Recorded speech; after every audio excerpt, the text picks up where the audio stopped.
Hai semuanya, ketemu lagi dengan saya Robin di channel pemrograman web dengan menggunakan HTML.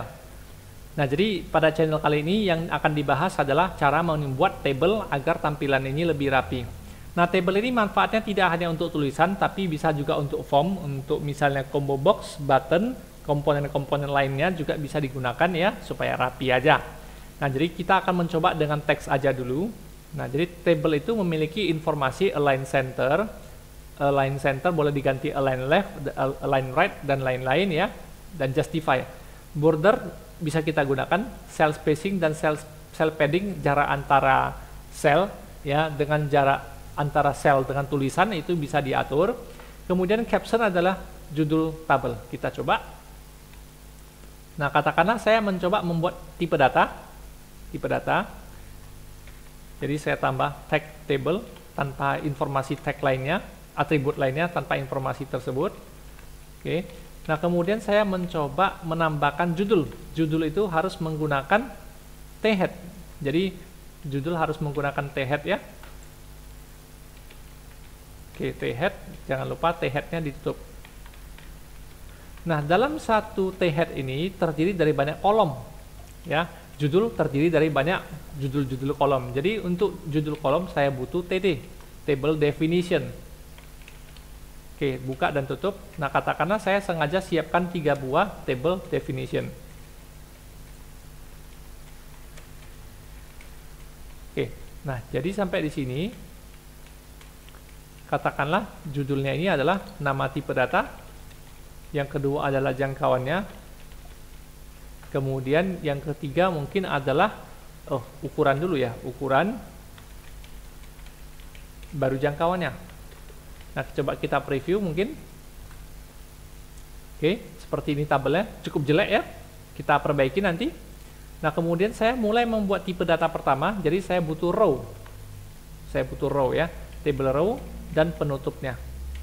Nah, kemudian untuk setiap row itu punya kolom ya, row punya kolom, jadi kita harus punya table definition. Nah, saya mulai dari tipe data, misalnya byte. Tipe data byte itu ukurannya 1 byte ya, jadi ukuran ini punya satuan byte. Nah, selanjutnya kalau untuk jangkauan byte itu 0 sampai 255. Oke, mungkin kita preview dulu. Jadi seperti ini. Nah, kemudian table saya tambah border ya. Border sama dengan 1, hasilnya seperti ini. Nah, baru kelihatan garis-garis pinggirnya. Saya buat border sama dengan 5, maka hasilnya seperti ini. Saya buat border sama dengan 10, mungkin, coba ya, border sama dengan 10, maka hasilnya seperti ini. Makin tebal dia ya, seperti 3D. Nah, kemudian saya bisa mencoba table align sama dengan center. Jadi yang tadi tabelnya sebelah kiri, jadi dengan menggunakan align center saya bisa membuat tabel ke tengah berapapun ukuran window saya. Oke, kemudian kita coba lagi menggunakan atribut yang lain ya, tapi nanti dulu. Nah, saya mau judulnya ini backgroundnya berwarna misalnya apa ya, hijau gelap misalnya, hijau gelap. Maka caranya adalah t-head boleh saya tambah bg color sama dengan tanda crash. Nah, hijau gelap berarti 00, hijaunya dikasih nilai tapi kecil, mungkin 33 aja, 00, kemudian saya preview. Oke, hijau gelap. Oke, mungkin nggak cocok ya. Nah, saya gantilah, saya perbaiki dengan hijau terang, karena tulisan saya hitam mungkin. Ya, lebih baik ini ya. Oke, kemudian akan saya coba lagi TR ini menggunakan bg color yang berbeda. Oke. Bg colornya yang ini saya menggunakan cyan, jadi kombinasi green dengan blue dapat cyan. Nah, kemudian saya menambah lagi row selanjutnya. Tipe datanya adalah menggunakan, katakanlah kali ini menggunakan short integer ya, short integer ya, short integer. Nah, yang ini sengaja saya menggunakan warna kuning. Kuning itu kombinasi red dan green ya, jadi kuning.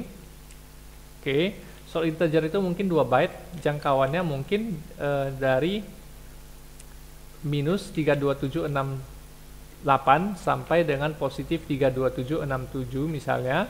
Kita preview. Nah, maka hasilnya seperti ini. Nah, kemudian saya membuat cell spacing ya, cell spacing. Jadi jarak antara sel ya.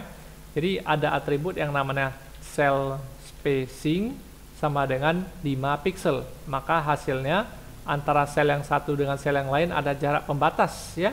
Jadi kalau saya menggunakan nilai lebih tinggi, makin kelihatan pembatasnya.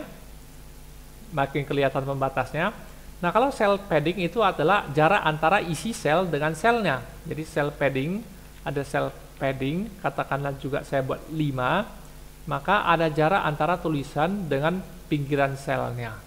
Oke, terakhir kita coba caption ya. Jadi table itu boleh memiliki sebuah caption. Nah, caption ini adalah judul tabel ya, keterangan tabel. Jadi saya boleh membuat tabel, misalnya tabel 11, tipe data. Coba kita preview, inilah yang namanya caption. Oke, mungkin sampai di sini dulu channel kita. Terima kasih sudah menonton, selamat mencoba dan selamat belajar.